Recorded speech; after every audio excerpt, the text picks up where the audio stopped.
চল আরেকটু এগিয়ে যাই।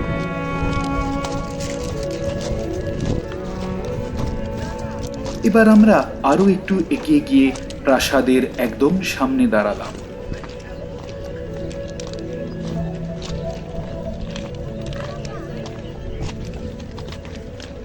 প্রাসাদের সামনে যে চওড়া সিঁড়িটা দেখা যাচ্ছে, আমরা তার উপর দাঁড়িয়ে চেষ্টা করলাম কিছু ভালো শট নেওয়ার। আপনি এখান থেকে আসেন, এদিক থেকে আসেন। বিকেলের নরম আলো মডেলের মুখে একদম সরাসরি ভাবে পড়ছে।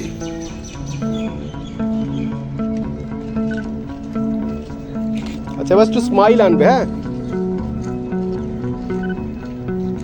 ব্যাকগ্রাউন্ডের প্রায় পুরোটা জুড়েই রয়েছে প্রাসাদটি। বা হাতটাকে, মাথার চুলটাকে এলোমেলো করো। হ্যাঁ, শুধু বা হাত দিয়ে, ডান হাত এইদিকে তাকিয়ে, এই জিনিসটা এইরকম। হ্যাঁ করো, এইদিকে তাকিয়ে হাতটা থাকবে এইরকম করে, এইভাবে করবে। এইভাবে নয়, হ্যাঁ এইভাবে করে চুলটা এরকম করতে থাকো, আমি অ্যাকশানে নিয়ে নেবো। ফেসটা সবসময় এইদিকে থাকবে আর পিঠটা সোজা করো। শুভমের নিজস্ব ন্যাচারাল হেয়ার স্টাইলটি বেশ ইউনিক। ছবিতে সেটি আরো ভালো দেখাচ্ছে।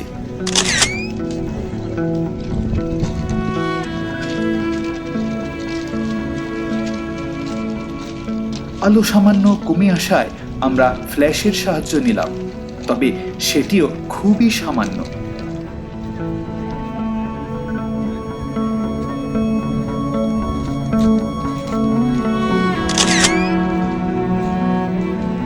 ঠিক আছে, দেখি এটা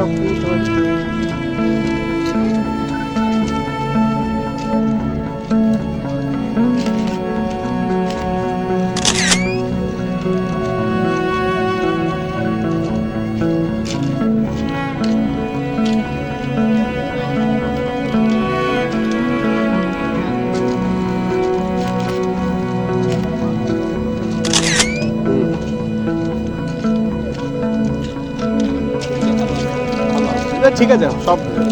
আচ্ছা, প্রাসাদের সামনের অংশে আমাদের শুট হয়ে গেল। এবার আমরা আরো একটু এগিয়ে গিয়ে প্রাসাদের বাঁ দিকের অংশে এলাম।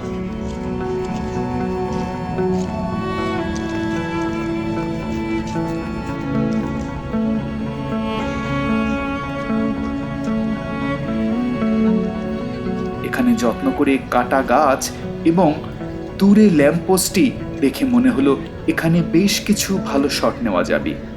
তাই শুভমকে বললাম পোজ নিয়ে দাঁড়িয়ে পড়তে, কিন্তু ততক্ষণে অনেকটা বিকেল হয়ে গেছে, ফলে মানুষের ভিড়ও গেছে বেড়ে। তাই একটা বড় মুশকিলে পড়ে গেলাম। ব্যাকগ্রাউন্ডটিকে কিছুতেই ফাঁকা করতে পারছিলাম না। তাই প্রথমে বেশ কিছু শট নিলাম, পরে পোস্ট প্রসেসিংয়ে সেগুলোকে মার্জ করলাম এবং সবশেষে আর্টিফিশিয়াল ইন্টেলিজেন্সের সাহায্য নিয়ে ব্যাকগ্রাউন্ডটিকে একদম ক্লিন করে ফেললাম। তার ফলে ফাইনালি যে ছবিটা আমরা পেলাম সেটা হলো এটা।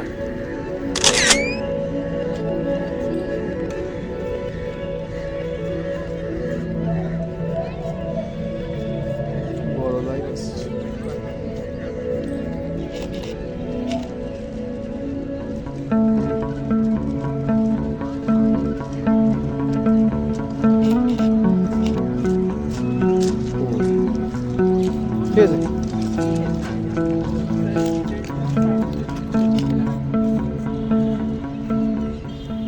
এবার সবশেষে কিছু রানিং শট নেব। শুভমকে বললাম আমি সিগন্যাল দিলেই ও যেন আস্তে আস্তে দৌড়ে এগিয়ে আসতে থাকে।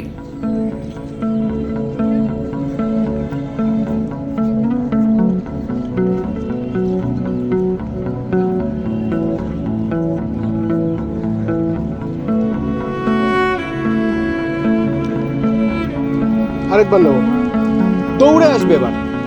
বন্ধুরা, শুভমের সাথে আমাদের শুটটি এখানেই শেষ হলো। আপনাদের যদি ভিডিওটি ভালো লেগে থাকে তাহলে অবশ্যই লাইক করবেন এবং সাবস্ক্রাইব করে ও বেল বাটনটি প্রেস করে সাথে থাকবেন। আজকের ভিডিও আমরা এখানেই শেষ করছি। আবার পরের দিন নতুন একটি ভিডিও নিয়ে আপনাদের সামনে হাজির হব। সকলে ভালো থাকবেন।